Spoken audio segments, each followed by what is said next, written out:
Olá, dando sequência aos nossos estudos relativos às eleições de 2022. Para fechar e complementando essas informações relevantes sobre todo o processo eleitoral, falaremos agora sobre os sistemas eleitorais, sobre o sistema majoritário e o sistema proporcional. Primeiro de tudo, acho que cabe uma reflexão para a gente ter a dimensão e a noção da importância sobre o que nós vamos falar, né? Resgatando sempre a fundamentação jurídica, a Constituição da República Federativa do Brasil, de 1988, já no seu artigo 1º, né, tem ali a indicação dos fundamentos da República Federativa do Brasil. O parágrafo único coloca que todo o poder emana do povo, que o exerce por meio de representantes eleitos ou diretamente nos termos desta Constituição. Portanto, o legitimado, né, o titular do poder é o povo. E, no caso brasileiro, temos eleições diretas, felizmente, mas a democracia ela é realizada essencialmente por meio dos sistemas de representação, né? É uma democracia representativa. O parágrafo único até está colocando, né, que esse poder que emana do povo, né, o Brasil, a República Federativa do Brasil, que é um Estado democrático de direito, esse poder ele vai ser exercido por meio dos nossos representantes, né, dos nossos mandatários, aquelas pessoas que nós vamos escolher para nos representar. Em algumas situações, nós vamos ter um exercício de uma democracia direta, nos termos dessa Constituição, que aí é um outro dispositivo, está lá no artigo 14, que vai falar das hipóteses, né, de plebiscito, referendo, lei de iniciativa popular. Mas quando estamos falando dessa democracia representativa, nós precisamos encontrar mecanismos para que isso se dê. E quais são os mecanismos, no caso brasileiro, para essa realização da democracia e para que a gente viabilize esse exercício desse poder popular?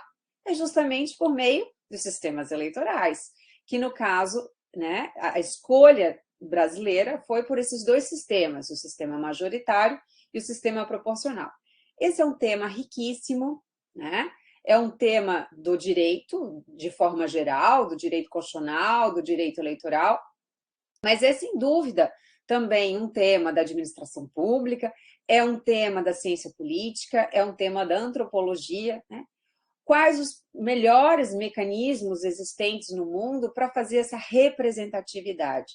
E como essa representatividade ela foi feita no Brasil por meio desses dois sistemas e como eles vêm sendo aprimorados ao longo do tempo, né?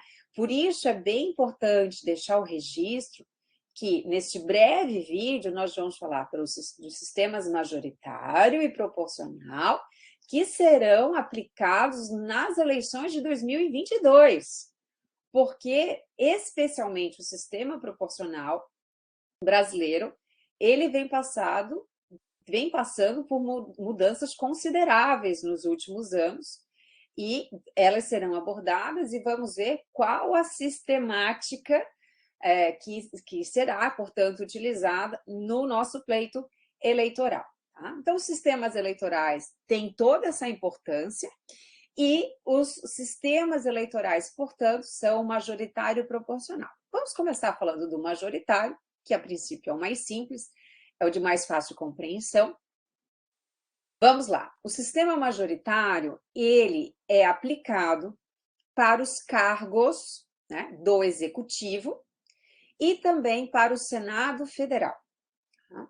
Então, cargos do Executivo, chefes do Executivo, cargo de presidente, né? Então, presidência e vice-presidência, governo de Estado, de Distrito Federal, e também o cargo de prefeito, então, nas eleições municipais, que não é o caso das eleições de 2022. Tá?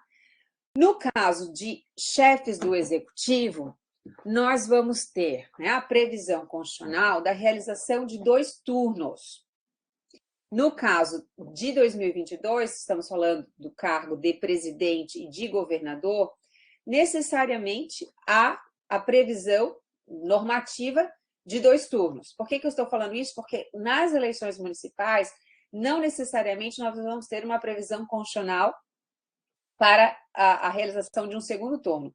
No caso de municípios, o segundo turno ele só é cabível quando estivermos diante de municípios com mais de 200 mil eleitores. Tá?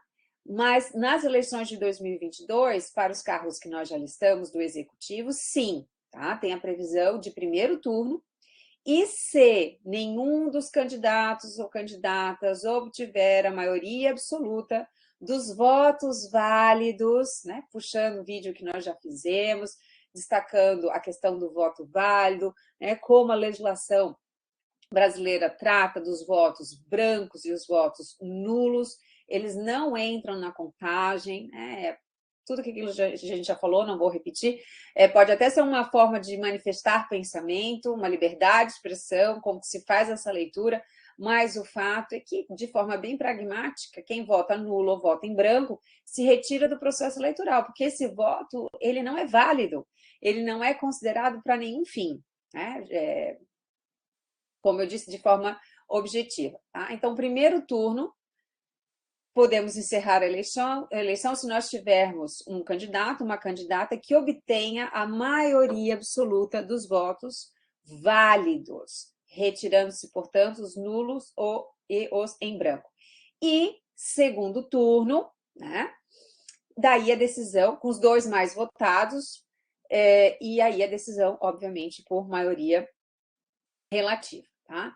No caso do Senado Federal, que é cargo do Legislativo, como nós já também tivemos oportunidade de reforçar, um conhecimento que certamente você já tem, né? Então, o Senado Federal, a decisão eleitoral é tomada em um único turno, certo? Basicamente, esse é o sistema majoritário, né? Mais votado, primeiro turno, segundo turno, município, mais de 200 mil eleitores tem a obrigatoriedade de realização de segundo turno, e Senado Federal, se encaixar na hipótese, e Senado Federal, apenas um único turno, mais votado, mais votada é o vencedor para ocupar aquela cadeira. Agora vamos ao sistema proporcional e vamos tentar compreender o sistema proporcional para as eleições de 2022. Tá? Temos mudanças importantes, reflexões necessárias, dúvidas existentes. É uma discussão que não se encerra aqui, que se prolonga, mas vamos ver as regras definidas para o pleito de 2022. O sistema proporcional, né, a primeira informação que normalmente é trazida quando alguém pretende né, trazer informações, né, sobre o sistema proporcional é que não vencerá, não vai ser eleito, melhor dizendo, eleita necessariamente o candidato ou candidata mais votado. A proposta do sistema proporcional é justamente, né, garantir uma representatividade, é garantir uma pluralidade, privilegiando, né, diferentes ideologias e, consequentemente, diferentes partidos políticos. E evitando com isso, né, que um partido muito forte obtivesse todas as vagas ou uma esmagadora maioria das vagas, porque, né, dependendo de como isso está estruturado, poderia ter uma votação muito expressiva aos seus candidatos e eles garantirem a maior parte das vagas. Né? Para garantir esse pluralismo político, para ocupar os cargos, né, de deputados e vereadores, então estamos falando de poder legislativo e retirando os senadores, acabamos de ver que é majoritário, né? Então vereadores, deputados estaduais, deputados federais e deputados distritais, que é no caso do Distrito Federal, né? E na realidade Santa Catarina, portanto, estamos falando no pleito de 2022 da eleição, da disputa para os cargos de deputado federal e de deputado estadual, né? No sistema proporcional, portanto, lá vamos nós, né, para esses cargos que estão em disputa, não será necessariamente, como eu já falei, os mais votados. É preciso passar por algumas etapas para se definir quem são os eleitos, quem são as eleitas. Para isso, é preciso definir o quociente eleitoral, primeira etapa. né? Segunda etapa, o quociente partidário. Fazer uma disputa interna dos candidatos mais votados que vão preencher as vagas obtidas nesse quociente partidário. E, ao final, ainda, considerando a possibilidade de existência de sobras de vagas, nós vamos ter um cálculo baseado nas médias para definir quem vai ocupar essas últimas vagas. E também lembrando que Santa Catarina, né, considerando esses dois cargos em disputa, nós vamos ter disputa de 16 vagas para deputados federais, para o cargo de deputado federal, e 40 vagas para o cargo de deputado estadual. Tem lá em vídeo anterior explicando, né, de onde vem esse número de 16 deputados federais e de onde chegamos ao número de 40 deputados estaduais. Tá? No âmbito federal é uma lei complementar que vai definir isso, né, com base numa proporção da população. E aí, lembrando um pouquinho também, diz a Constituição, aí sim a Constituição diz que nenhum estado pode ter menos de 8 e nenhum estado pode ter mais de 70 deputados federais. E aí se faz a proporção, considerando o número de 513 deputados federais definido por essa lei complementar de 1993. E, né, diz a Constituição também que eu faço uma conta a partir do número de deputados federais para definir o número de deputados estaduais, né, e que chegamos ao número de 40. Não vou repetir porque já está lá no outro vídeo, né? E já estou vendo que esse aqui já não está ficando tão objetivo assim, mas vamos voltar. Sistema proporcional, eleições de 2022, como que eu materializo todas essas informações que estão colocadas aqui para vocês? Vamos lá. Tá? Então, primeira etapa, definição do quociente eleitoral. O que nós vamos fazer aqui? Nós vamos definir quanto que vale cada cadeira. Essencialmente é isso, né? 16 deputados federais em Santa Catarina, 40 deputados estaduais, né, para a nossa Assembleia Legislativa. E isso, né, sendo aplicado conforme a realidade de cada estado.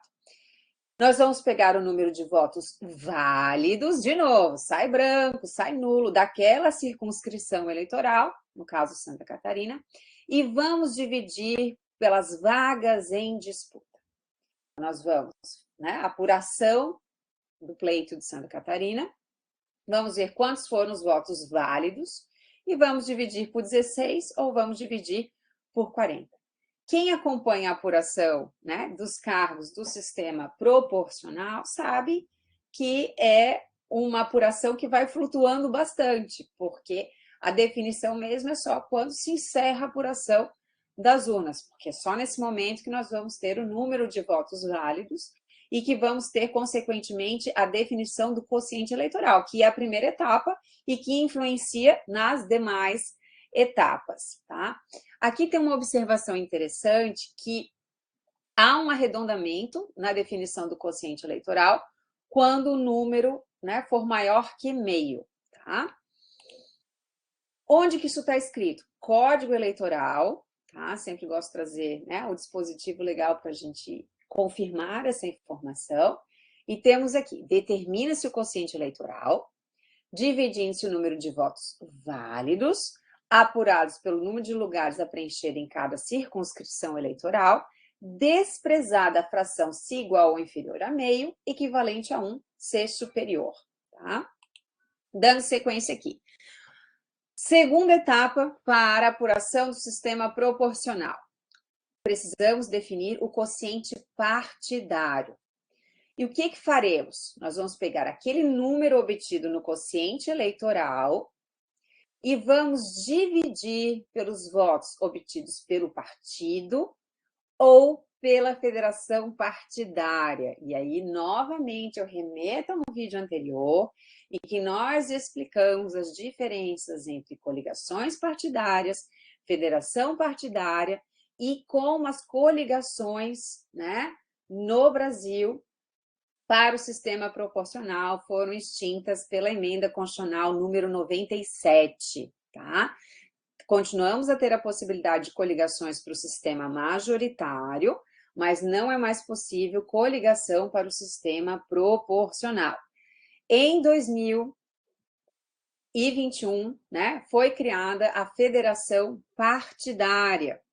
Já comentei lá também, não vou repetir tudo aqui, grande discussão, inclusive objeto de ação direta de inconstitucionalidade, mas, né, tivemos decisão, referendo em medida cautelar dessa ação direta de inconstitucionalidade, eu cito lá, ministro Barroso, relator, como é que foi a decisão, está valendo, né, para o pleito de 2022, as federações partidárias, que, né, segundo o entendimento até o momento, não se confunde com coligação partidária. Então, vamos lá, quociente eleitoral definido, vamos para o quociente partidário. Pego o número obtido no quociente eleitoral e divido pelos votos obtidos pelo partido ou federação partidária, se ela existir, né? Se ela existir. Também lá no vídeo eu explico quais as federações partidárias existentes no Brasil até o momento. E depois eu vou colocar também links de textos que fazem um aprofundamento melhor, né, sobre as questões mais palpitantes relacionadas à federação partidária.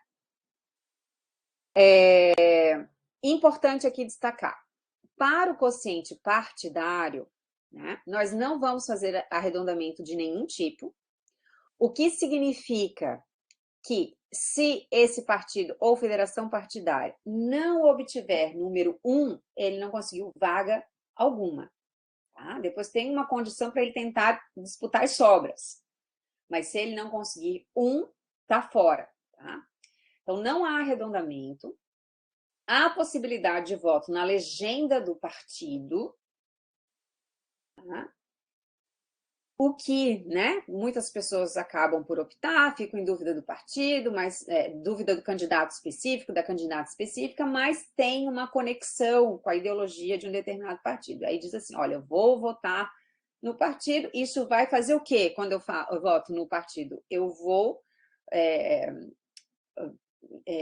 agregar votos, né, para a definição desse quociente partidário. Eu estarei contribuindo para o partido obter vagas. Eu vou estar ajudando nisso. E aí depois eles lá, numa concorrência interna, que é isso que vai acontecer com o sistema proporcional, vai ter uma votação nominal dos candidatos e das candidatas, e conforme o quociente partidário que tiver sido obtido, eles vão preencher essas vagas que foram, né, definidas por aquele partido em função do quociente partidário.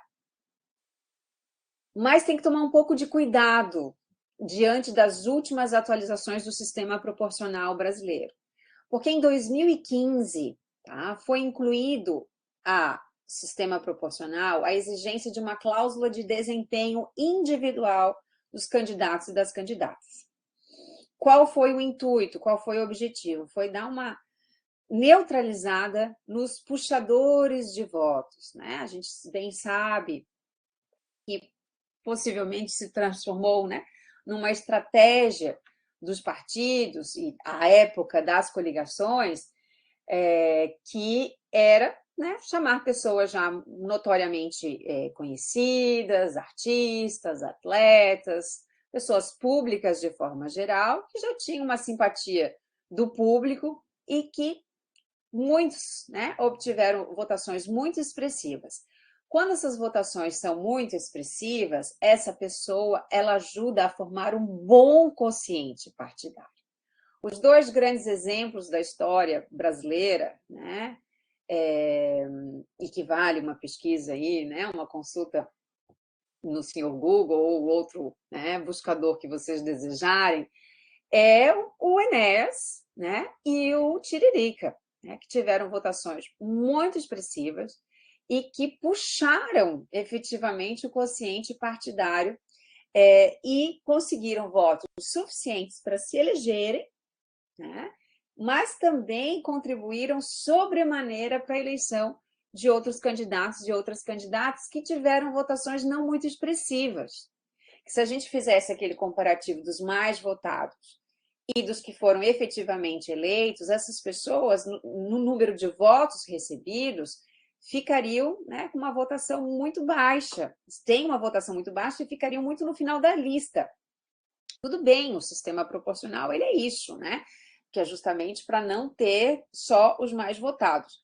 Mas a votação ela é tão baixa, né, que isso começou a chamar a atenção. Não, tudo bem, a gente não quer só eleger os mais votados, mas também obter um cargo, por exemplo, no caso, para deputado federal por São Paulo, né? Com um número tão baixo assim de votos, questiona-se a legitimidade.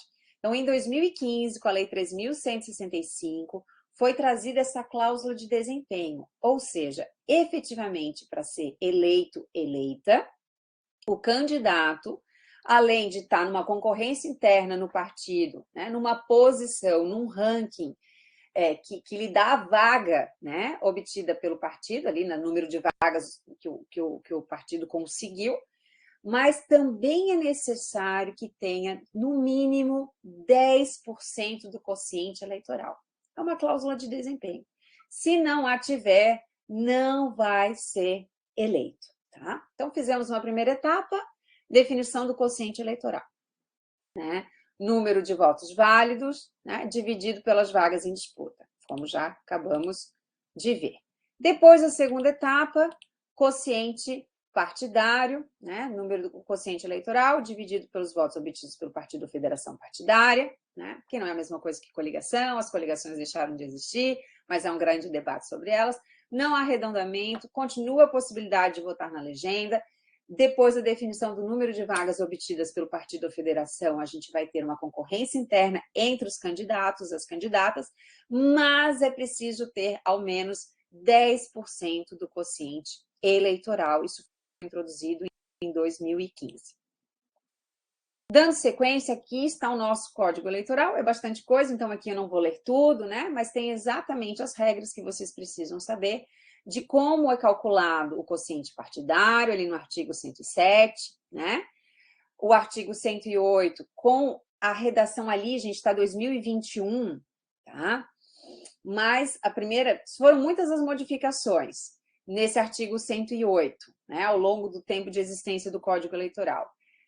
O pessoal em sala lembra que eu sempre gosto nunca gosto de textos compilados, porque eu gosto de ver as alterações que foram sendo feitas, mas aqui eram muitas e ia ficar muito texto, né? E já os meus slides já estão repletos de texto, acho que aqui alguém da metodologia já ia achar não muito legal, mas 2021 não foi a inclusão dos 10%, tá? Essa redação de 2021 não é pela inclusão da cláusula de desempenho de 10%, porque isso já aconteceu em 2015. Em 2021, foi justamente pelo fim das coligações. Né? Então, precisou de uma nova redação para retirar ali, né, entre os candidatos registrados por um partido ou coligações. Não temos mais a possibilidade de coligações, tá? E ali o parágrafo único definindo, né, a questão das sobras eleitorais. Para compreender a questão das federações partidárias e para não termos dúvida, né, aquela coisa que a gente precisa reforçar, porque num primeiro contato com o tema as dúvidas surgem inevitavelmente, eu peguei essa resolução do Tribunal Superior Eleitoral, a resolução 23.677 de 2021, que traz, né, todo o regramento para as eleições de 2022 e dos sistemas, né, eleitorais e para as eleições de 2022, o artigo 8º não nos deixa dúvida. Tá? Nas eleições proporcionais, estarão eleitas, entre, né, os registrados por partido político ou federação, né? Porque a federação, a partir do momento que ela é instituída, ela funciona como um partido político. Ela é muito mais perene, a ideia é que ela seja muito mais duradoura do que a coligação, que foi o que nós já conversamos lá no vídeo anterior. Então, ela vai funcionar como partido, inclusive para a definição do quociente partidário, tá? E exigindo-se, da mesma maneira, a cláusula de desempenho dos candidatos integrantes dessa federação, tá? Então, a resolução fala federação e partido, né, para a definição do quociente partidário, da possibilidade que isso se dê, e aqui tem as outras regras relacionadas ao quociente eleitoral e ao quociente partidário, na mesma linha do que a gente já conversou do Código Eleitoral, mas apenas um pouco mais, né, de minúcias próprias de uma resolução. Fechou. Etapa 1, etapa 2, vamos para a etapa 3. Por que essa etapa 3 ela provavelmente acontecerá? Né? Nós vimos que no quociente partidário, as frações elas são desprezadas. Né? Inclusive, falei, se tivermos um partido ou uma federação que não consiga o quociente partidário igual a 1, está fora do jogo. Ele não conseguiu nenhuma vaga. 1 quer dizer que é uma vaga, não conseguiu. Tá? Como nós desprezamos essas frações, a tendência é quando eu somo, né, o quociente partidário de cada um dos partidos, das federações, eu não consigo, eu não concluo, eu não feche o número das vagas em disputa. Os 16 deputados federais por Santa Catarina, né, do cargo de deputado federal, e os 40 cargos de deputado estadual, né, por Santa Catarina também. Ou seja, nós temos sobras, sobraram cadeiras. E como que nós vamos preencher essas cadeiras, né? Então, pelo sistema de sobras ou médias eleitorais. Então, acompanhe isso na apuração, que depois lá ao final vem assim, por média, entrou, né, tal candidato, foi eleito tal candidato, tal candidato. Como que isso vai funcionar? Também temos novidades para as eleições de 2022, tá? Só pode participar dessa disputa das sobras, foi modificado, tá? Antes poderiam participar todos os partidos, agora também cláusula de desempenho, tá? Para poder participar da disputa pelas sobras, vão entrar no cálculo das médias partidos ou federações partidárias que obtiverem pelo menos 80% do quociente eleitoral, tá? Primeiro ponto. Se não conseguiu, está fora. Os candidatos e candidatas, por sua vez, precisam de uma cláusula de desempenho um pouquinho mais forte, porque eles vão precisar de, ao menos, 20% do quociente eleitoral. Lembram lá que no quociente partidário era 10%? Aqui, no momento da disputa das sobras, vai ser 20%. Mas é para atender quem? É aquelas situações, né, de que alguém tem uma votação expressiva, mas estava em um partido, e muitas das coligações também eram feitas pensando nisso, né? A gente precisa de coligação para formar quociente partidário. Não tinha qualquer identificação ideológica, mas se fazia ali a coligação muito com esse intuito, acabava a eleição, tchau, ninguém, né, tinha mais compromisso com ninguém. Essa é a grande crítica, e é aí a substituição pela federação partidária, que, como nós vimos, os requisitos são mais rigorosos. Então, acontecia isso, né? Eventualmente, um candidato, uma candidata que teve uma votação expressiva, mas o partido não conseguiu o quociente partidário, né? A época, quando podia a coligação não conseguiu o quociente partidário, ou conseguiu uma vaga. E aí o segunda colocada foi muito bem de votos, mas o partido não tinha mais vaga para oferecer para ele. Então, nas sobras, eventualmente, esse candidato, essa candidata, que teve votação expressiva, mas o partido não teve quociente partidário suficiente para ele ser eleito, talvez ele entre aqui no sistema de médias para a divisão das sobras eleitorais. Mas tem que ter 20% do quociente eleitoral, tá? Dessas questões preliminares, passamos para a definição de como que é feita essa divisão. É pela maior média, tá? Depois eu vou mostrar um exemplo ali para materializar um pouco isso. Mas como que isso vai ser feito? Nós vamos pegar os votos obtidos pelo partido ou federação, vamos dividir pelas vagas obtidas por esse partido ou federação, mais um, tá? E fazemos isso com todos os partidos e federações em disputa. Quem obtiver a maior média, leva a vaga, e essa vaga é distribuída conforme a concorrência interna. E vou fazendo isso sucessivamente, enquanto houver vagas, até preencher Santa Catarina, 16 deputados federais, cargo de deputado federal, e 40 vagas para o cargo de deputado estadual. Tá? Isso está previsto no Código Eleitoral também, né? Aí, no caso, artigo 109, é uma redação dada, né, pela Lei 3.165 de 2015, tá? Então, os lugares não preenchidos com a aplicação dos quocientes partidários, em razão da exigência de votação nominal mínima, né? Porque esse é o detalhe também, né, gente? Se há o quociente partidário, mas eu não tenho candidatos com cláusula de desempenho, aquela vaga sai do partido, vai lá para as sobras, né? Então, é mais uma possibilidade, é mais uma situação de da vaga e para a sobra, né? Que é a cláusula de desempenho individual dos candidatos. Serão distribuídos de acordo com as seguintes regras. 1. Dividir-se-á o número de votos válidos atribuídos a cada partido pelo número de lugares por ele obtido, mais um, cabendo ao partido que apresentar a maior média, um dos lugares a preencher, desde que tenha candidato que atenda à exigência de votação nominal mínima. Tá? Lembrando que as mudanças dessa Lei 14.211 de 2021 estão todas muito atreladas ao fim das coligações partidárias.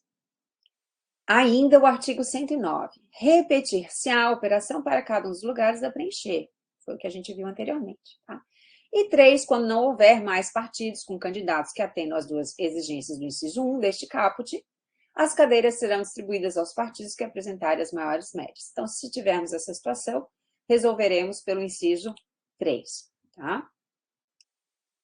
Parágrafo 1, vamos na sequência. E o parágrafo 2 é justamente a cláusula de desempenho que eu antecipei a informação, porque eu acho que é uma questão realmente preliminar, exigência de 80% do partido ou federação partidária, né, do quociente eleitoral, 80%, ou 20% do candidato que quer disputar as sobras eleitorais. Eu vou ter que combinar isso. De novo, a resolução do Tribunal Superior Eleitoral, para a gente não ter dúvida na questão relacionada à federação partidária, certo?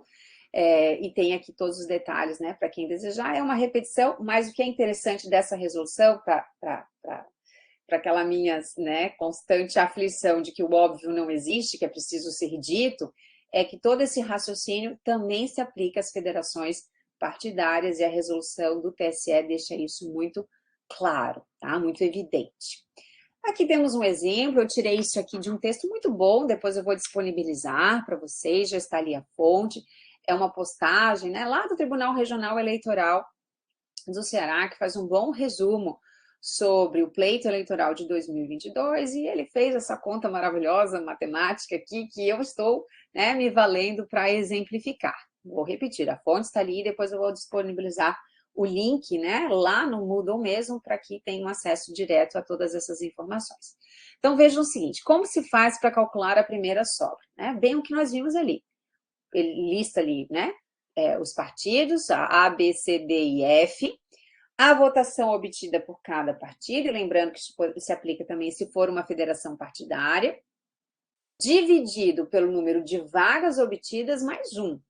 Tá? Então, ali o partido A, ele teve 15.992 votos, e vamos dividir por 6. Por quê? Ele obteve 5 vagas, isso já foi distribuído internamente pelos 5 mais candidatos e candidatas mais votados, mais votadas, mais um. E faço essa mesma, né, organização em relação a todos os demais partidos. E, ao final, verificamos quem obteve a maior média. Tá? Quem obteve a maior média, pega a vaga. Aí, tem mais uma, ou tem mais outra e uma outra, mas nós vamos fazendo isso sucessivamente. Tá? Então, de novo, vamos lá, partido A, B, C, D, E, F. A votação, que continua sendo a mesma, só que agora o partido A ele já está com mais uma vaga, porque ele pegou a primeira vaga da sobra. Então, ali, a gente não vai dividir mais por 6, nós vamos dividir por 7. Tá? E aí, considerando uma divisão por um número maior, né, ele já fica, né, numa situação tendendo a não conseguir a maior média. Pode até acontecer, né? Vai depender da diferença de votação entre esses partidos. No exemplo colocado ali, o partido B é que vai obter essa segunda vaga pelas sobras eleitorais. E assim vamos sucessivamente até preencher todas as vagas que sobraram, né, da segunda etapa lá, né, depois da primeira, que é o quociente eleitoral, do quociente partidário, as vagas que sobraram nós vamos utilizar dessa maneira. Por fim, né, já fechando aqui o nosso vídeo, temos duas últimas questões. Temos algumas observações finais, mas tem uma questão importante aqui relacionada à suplência, tá? Eu fiz essa pausa na minha voz, porque é algo que eu realmente considero que o debate está aberto, tá?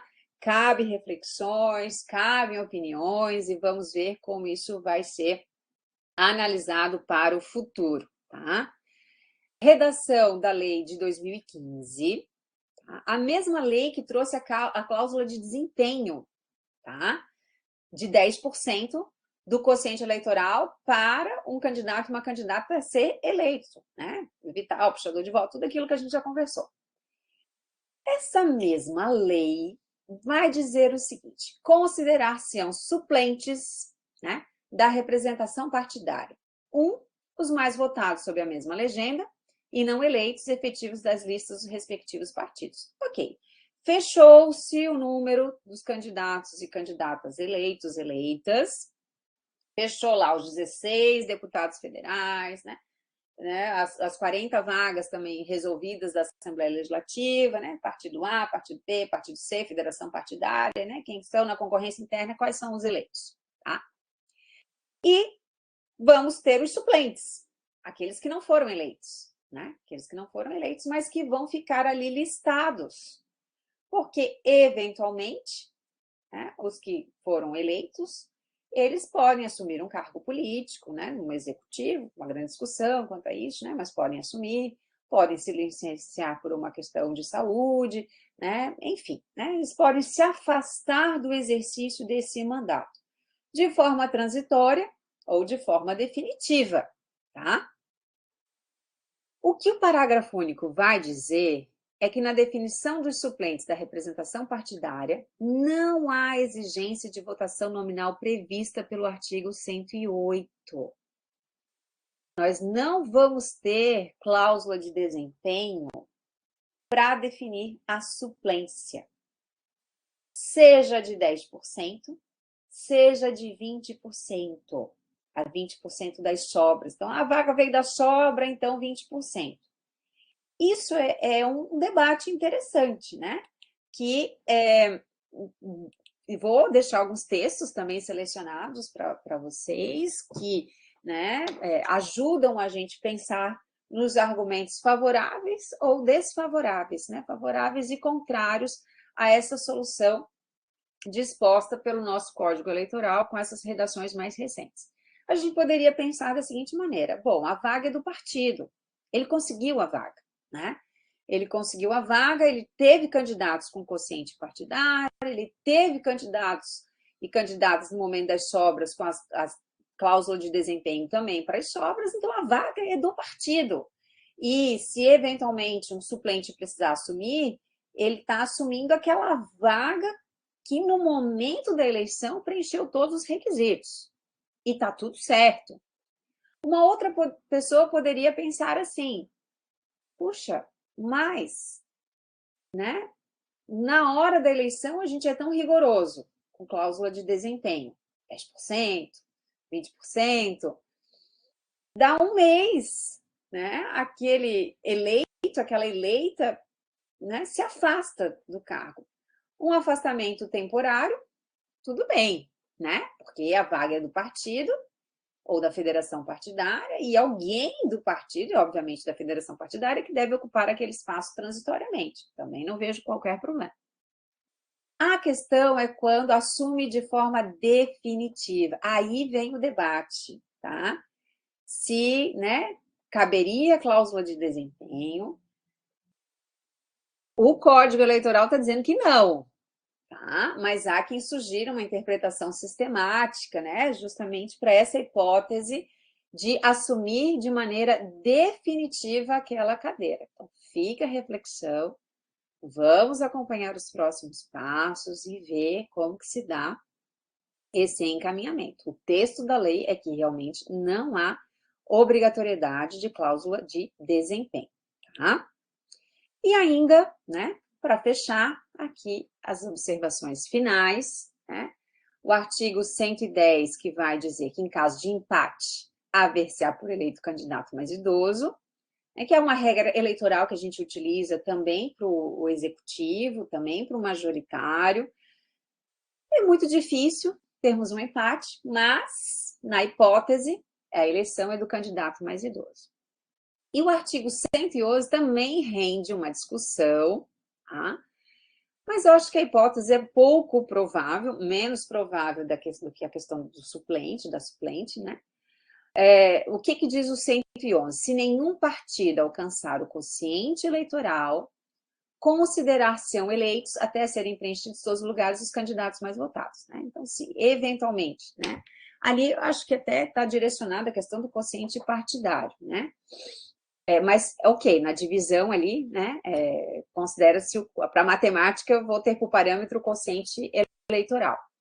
Aí seriam os mais votados. E tem gente que avalia que isso fere a ideia constitucional da pluralidade e que haveria outros mecanismos para serem resolvidas a disputa por essas vagas que não a adoção necessariamente dos mais votados. Mas lembrando que esse é o texto, né, do Código Eleitoral no artigo 111, com redação definida muito recentemente. Tá? Acredito que é isso, né? Espero que essas explicações, não tão breves assim, mas acho que necessárias para a compreensão ainda muito preliminar, né, desse debate. De alguma maneira, essas reflexões que eu apresentei contribuam para o acompanhamento das eleições de 2022. Estamos à disposição sempre, né? A troca de ideias e o diálogo é sempre muito bem-vinda. E, né, aproveitamos novamente para reforçar aqui a nossa equipe. Todo mundo é muito bem-vinda, todo mundo é muito, todos e todas são muito bem-vindos e bem-vindas a participar do projeto e de maneira formal ou, né, discutindo conosco sobre todas essas questões, tá certo? Muito obrigada e voltamos, espero que em breve, né, com os resultados das eleições para fazer uma análise mais concreta de todo esse conhecimento teórico que acabamos de ver. Obrigada.